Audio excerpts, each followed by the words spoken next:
So let me share my screen with you and let's go to today's lesson. All right. So we had started last week looking at Unit 2, response writing or directed writing. Okay. It's the same kind of a thing. And you will encounter these types of questions in both the paper 2 and the paper 3 exams that you're going to write with Cambridge. Okay. So I've said here, when it comes to response writing or directed writing, it is also known as reworking a given text into a different style using your own words. And I'm sorry if I'm repeating some of the concepts from last week, but I wanted to continue on from where we stopped off. So I'm just giving you a brief recap here, okay? So you're going to rework whatever text is given to you in exam paper, and you're going to put it into a different style. So if it's a newspaper article, maybe you're going to be asked to turn it into a journal entry, or maybe you're going to be asked to turn it into a leaflet or a magazine article, anything like that, okay? So you'll have to rework things using your own words. And then just briefly, another recap, and I've left out information that I don't want to read out again today. So remember, if you have the 4th or 5th edition, these are the page numbers to look at. It doesn't matter if you're on different editions, both editions cover the same skills. Okay, they might just be on slightly different pages. And maybe the key points are slightly differently worded, but they're teaching you the same thing, right? Directed writing or response to reading tasks are those which ask you to use material in a text in a specific way. That is, make it into a journal, turn it into a newspaper article, whatever it's going to be. They usually require modification of the structure and style of the original passage. So you need to change vocabulary, sentence structures, and text structure, rather than simply listing points from the passage in the same order and using the same words. Okay. And part of doing this is to know what the style of a piece of writing is all about and what determines that style. And we've seen this a few times before. So in order to save time, I'm just going to go through the main points. And for those of you who are going to ask me for the lesson notes, you can look at this for yourself. It's all in your textbook anyway. But part of determining style is looking at the aim or purpose of the text, the voice created in the text, what kind of character is speaking, the audience, who is being written for, which audience is being catered for, vocabulary, is it formal, okay, is it addressing somebody in authority, or is it trying to be respectful, or is it casual, talking to friends, for example. What is the tone? What emotion or mood is created? Is it serious? Is it humorous? Is it lighthearted? Okay. Sentence structure, what kind of sentences do you encounter in the text, and how do they add to the effect that's created, okay? So there's lots of things that will determine the writing style of a particular style of writing, whether it's journals, newspaper articles, etc. So these are all aspects you need to consider when you're asked to rewrite, okay? And all this can be found in the various editions. Actually, this particular part is only found in the 5th edition. So when I come across things like this, where the 5th edition has a little bit more extra information or updated information than the 4th edition, I will put it in the live lessons so that you have what you need, okay? And the exams will still cater towards students that have 4th edition textbooks, at least the June exams. And yeah, the June exams. I'll confirm that for you, okay? So last week we looked at a newspaper article that was essentially a book review in a newspaper, okay? So that was a very specific format.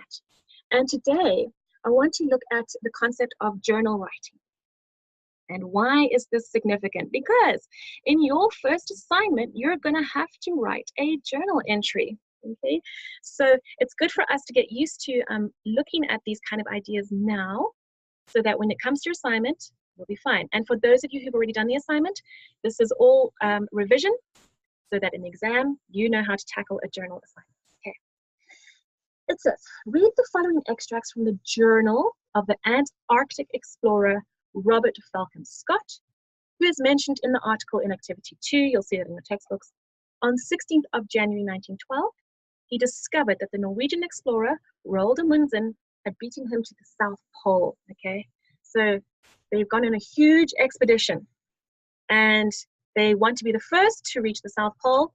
But when they get there, they realize somebody else has already done it. Remember, this is pre-internet days, so there was no WhatsApping or pictures of flags being stuck in ice, etc., etc.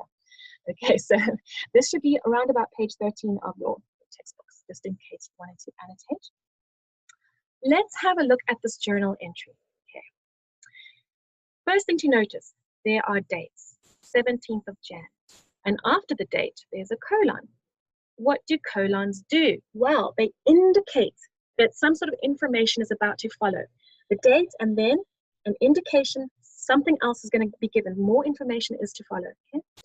And here he starts off. He says, "Great God!" And look at this exclamation mark. Okay? So we are in emotive language territory. Okay, and we can tell that he's emotional.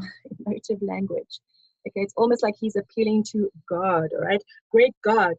This is an awful place and terrible enough for us to have labored to it without the reward of priority. Okay, who knows what this means? The reward of priority. What is he saying there? That's a strange way to phrase something. Give me some suggestions in the chat box. What is he talking about here when he's saying this is an awful place and terrible enough for us to have labored to? Okay, they didn't just ski their way to the South Pole. No, they labored their way there, probably with sledges and dogs and everything, without the reward of priority. What does it mean? Does anybody have any suggestions? I'll give you 20 seconds, okay? Got a nice answer. Do they possibly not have a specific goal they are working to?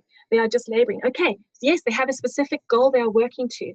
And sorry, maybe I read through the question too quickly. Just have a look here at the question. Read the following extracts from the journal of the Antarctic explorer, Robert Falcon Scott.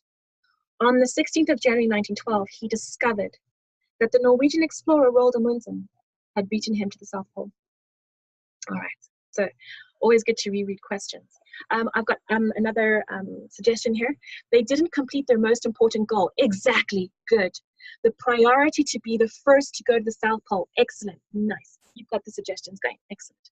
So that's what he's talking about. So we've come this far to this really horrible place where people shouldn't be, really. There's no people living there, okay? Not at the South Pole. And they don't even have the reward that they were working towards, okay? Getting there first, being the first to discover the South Pole. And so this was very disheartening, obviously.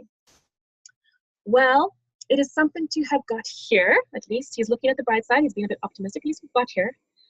And the wind may be our friend tomorrow. Saying that today, the wind was certainly not their friend.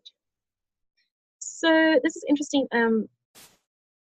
This is interesting sort of journal format where somebody is revealing their feelings about something, okay? And in chronological order over time. Now on the 18th of Jan, which I think is the next day, yeah?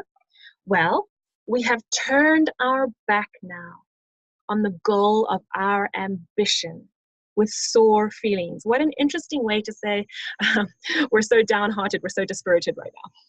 We have turned our back now on the goal of our ambition with sore feelings. When you read things like that, do you think he was writing this journal for himself? A lot of people write journals for themselves, kind of therapeutic. Okay? And so, yeah. Do you think when somebody words things this way that they're writing for themselves? Sometimes people write with an awareness that their work might get published. Okay. I've had another thing here about the priority. You think it is that they got an award for what their priority is? Yes, they would have been. If they had been awarded something for getting there first, which they would have got, they would have had fame and recognition, and there would have possibly been some financial implications. They would have got that reward, but now they're going back home with nothing, okay? With sore feelings. And they must face 800 miles, that's very long, okay, of solid dragging all their equipment. They're probably loaded up with equipment, food, supplies, medicine, everything they have to carry, cameras. And goodbye to the daydreams, okay? Goodbye to the daydreams, which means they had this huge big dream of achieving their goal. Then a few days later, Scott says again, I don't like the look of it. Is the weather breaking up? If so, God help us. Once again, appealing to God, to this sort of religious figure, with a tremendous summit journey and scant food, not much food. A tremendous summit journey, a summit, a huge high point that you have to overcome. Okay, so things aren't looking good, in other words. He's not saying it directly, he's kind of saying it indirectly, but things are not looking great. The weather is not working in their favor here. And then it's almost like another month, just under a month goes by, and he writes again. Pray God we get better traveling, as we are not so fit as we were, and the season advances apace. Okay, so yes, they are not so fit. No wonder. They've just spent, almost a month and a half in the South Pole with very little supplies, all that they can carry. It's not much. And the season advances apace, and probably that's not a good thing. It's probably the winter season, and that's going to be brutal, right? And there's a nice comment here about this idea of this journal and how it's written. One of you have said, no, he wrote it while keeping in mind that it may be published in the future. Absolutely. And I think that's why it is worded so strangely, the way that it is worded. It's not like his own private journal. It's quite sort of tailored towards public reading. Good. Okay. And then the next time he writes is a couple of weeks later, 5th of March, God help us. We can't keep up this pulling, that is certain. Among ourselves, we are unendingly cheerful. Okay, so they're faking it basically. But what each man feels in his heart, I can only guess. So they're trying to keep each other's morals up by being cheerful and don't worry, we're going to get there, almost there, let's go. But possibly in their heart of hearts, they know this is just not going to happen. And then a few weeks later, it seems a pity, but I do not think I can write more. And then he signs off, and then he adds a little PS kind of a thing. For God's sake, look after our people. What people? Whose people? What do you think that is? So first of all, who do you think the people are? Second of all, what's interesting about this journal extract? Look at this entry. What do you notice in general? A general trend. What do you notice about it? Okay, and I've had a message that somebody needs to leave early. That's fine. Go ahead. Thank you for letting me know. The other, okay, so we're talking about the other people, maybe the other travelers beside him, the other explorers. Yes, but he's talking about our people. So he's also talking about their people, I think. So the crew or people that went with him. Yes, okay, so maybe it is the crew. For God's sake, look after our people. Who else could that be aside from the crew? So let's say that it could be the crew, yes. Who else could it be? And in terms of the structure, there's a comment that the journal is short and to the point. Yes. Okay. Going back to this idea of the crew and the people, somebody's saying it's the people from his homeland, possibly, his country, or the community he grew up in. It could be the British, he's a Brit. Okay. Okay, so yes, it could be, because you can read into that, but I think the answer is, and somebody has said it here, actually a few people have said it, family or people at home, okay? Why should he say that? Why should he care about them? What is the implication of what's happening here? What can we infer from what he is implying, okay? Yes, they're families, okay? People who are brave enough to do this, possibly, yes. Maybe future explorers. So people at home, yes. So having looked at the structure, because somebody did give an answer to the structure thing. Yes, he knows he's going to die. They're all going to die. There's no ways they can make that 800-mile journey. There's just no ways. Even though, despite they're trying to keep up their spirits, despite the fact that they're trying to pretend everything's okay, it's obvious that it's not. And yes, they are upon death's door. Absolutely right. So, yes, interestingly enough, another point that's been made is the journal is not written in everyday language, correct? Only important events or events of significant meaning are mentioned. Good, yes. Only the important things, so that if somebody was going to follow the story of this expedition, they could follow it through. And this idea of the structure, let's go back to the structure. What is interesting about it? Let's look at the structure again. There's the first entry. here. Then there's the next one. Then there's the next one and the next one and the next one. Okay, what is happening? Look at the dates here. Look at the date there. Okay. And if you have another lesson to leave to you, it's really fine. Please go ahead. You can always ask me for the lesson notes later on, okay? Thanks for letting me know. What can we say about the structure? What can we deduce from the structure of this journal? Why are there two dates, one after the other, and then all of a sudden, not so many entries? What's going on?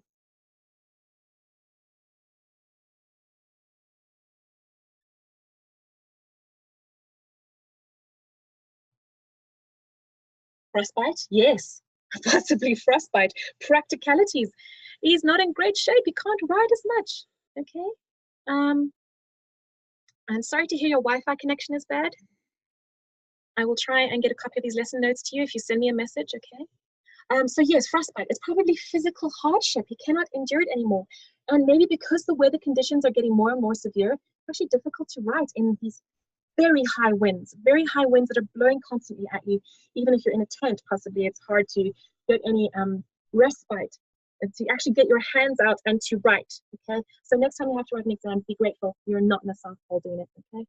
Good, so yes, all these, and starvation, yes, good one. Yeah, good energy here, almost. Okay, this is the part where the energy starts fading because they've just gotten to their goal and they realize, you know, uh-oh, it's not to be. And so, you know, a bit more pessimistic language is creeping in here as the days go by. They're losing energy, and so he doesn't have the energy to write either. And so all of this is reflected in the journal, quite interestingly enough. So if you were asked to write a journal, and somebody's saying that died on the 29th of March, and we're on the 27th of February. Okay, so in a month's time, 1912. Okay, we'll have to do some maths there. Okay, nice that you know this detail. Somebody else is saying he's struggling to write because he needs to attend to the problems regarding the trip. Yes, the actual practicalities, the logistics of the trip. Yes, absolutely. Okay. Anyway, I wanted to give you a good idea of what a journal article looks like. Okay. And we're going to continue exploring this idea of this journal article. But before we do that, and just one last comment here, he is writing less and less, which is showing he may be becoming depressed. Yes, even emotionally struggling, okay? Because the reality of what's going on is sinking in. Yes, he may be becoming depressed. They're probably all very depressed. And probably vitamin D starved, since there won't be much sunshine, which leads to depression. Okay, but that's an aside. You can speak to the biology teacher about that. Okay, so I wanted to show you what a diary entry would look like as opposed to a journal entry, okay? And this is just a bit of fun. Bit of light-hearted stuff. An example of a diary, which is shorter and more point-like than reflective like a journal, as we've just seen, significant events and important feelings and emotions. Here's a diary. It's much shorter, it's more succinct and to the point, and many of you might have read this diary. It's quite a hilarious text to read.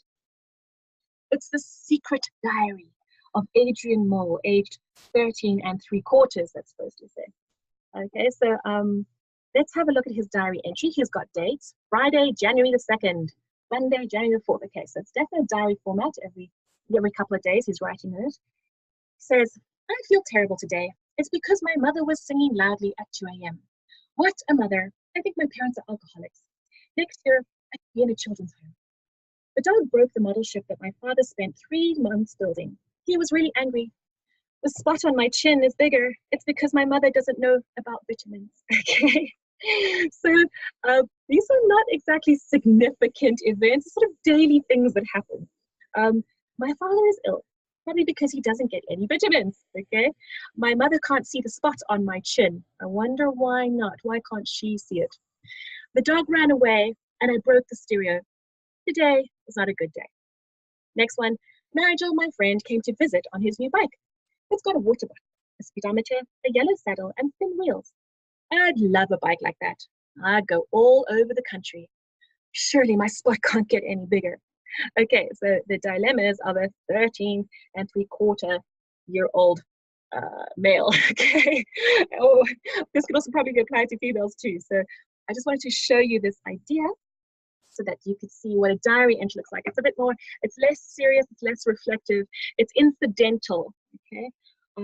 And this is definitely written more for Adrian than for public consumption, although obviously the author who created this, Sue Townsend, wanted it to be read for public consumption. But Adrian is not writing for the public, Adrian is writing for himself, the character. Okay. So that's just a little bit of a light-hearted relief for the diary entry versus a journal entry. Okay.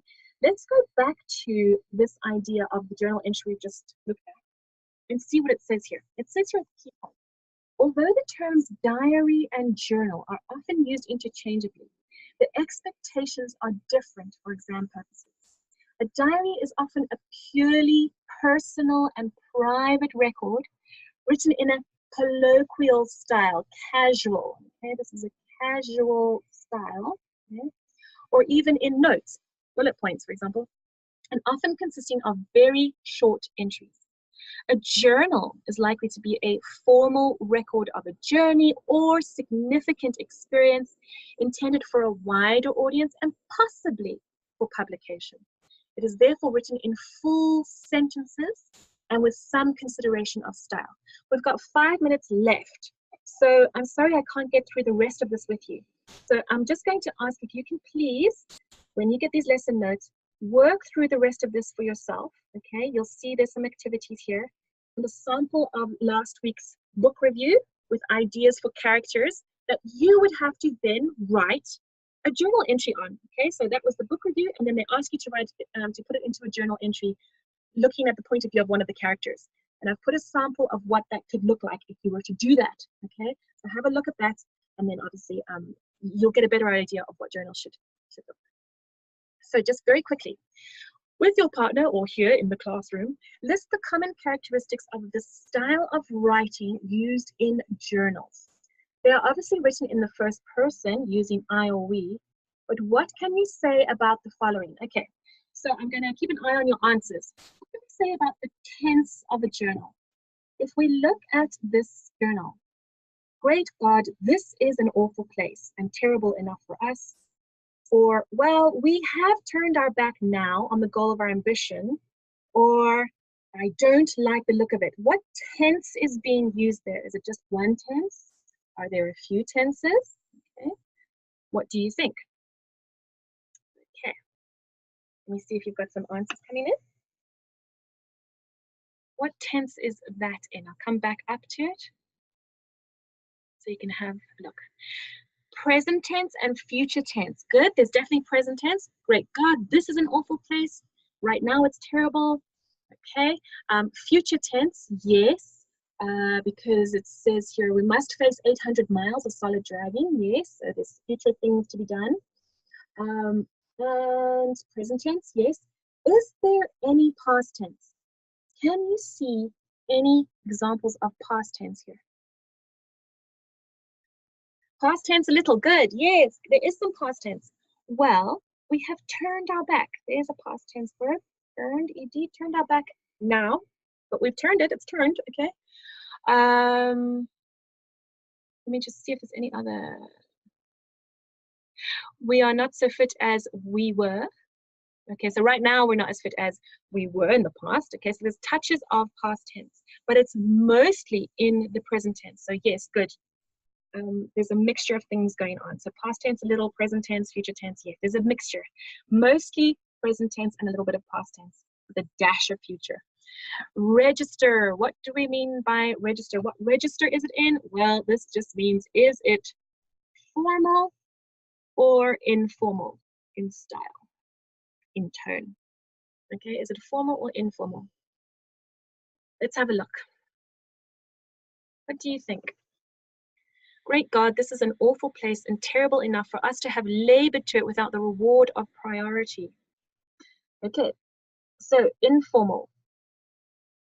Yes, there is definitely some informality going on here. Great God, okay? This is quite an informal, sort of casual expression to make when you are exasperated at this point in time in the 1912, okay? And what else? Well, comma, it's quite conversational. And I don't like the look of it. Okay. God help us. Yes, there is informal. But good. There is also more formal language. There is the occasional informal. These little things I'm pointing out are informal. But otherwise, if you look at the sentence construction, it is quite formal. And I think this is because he's writing for the public on some level. We have turned our back now on the goal of our ambition with sore feelings and must face 800 miles of solid dragging. And goodbye to the daydreams. Okay, let's see, where was that other one that was quite nice and formal? Well, it's this idea of this first opening, first entry here. This is an awful place and terrible enough for us to have labored to it without the reward of priority. Okay.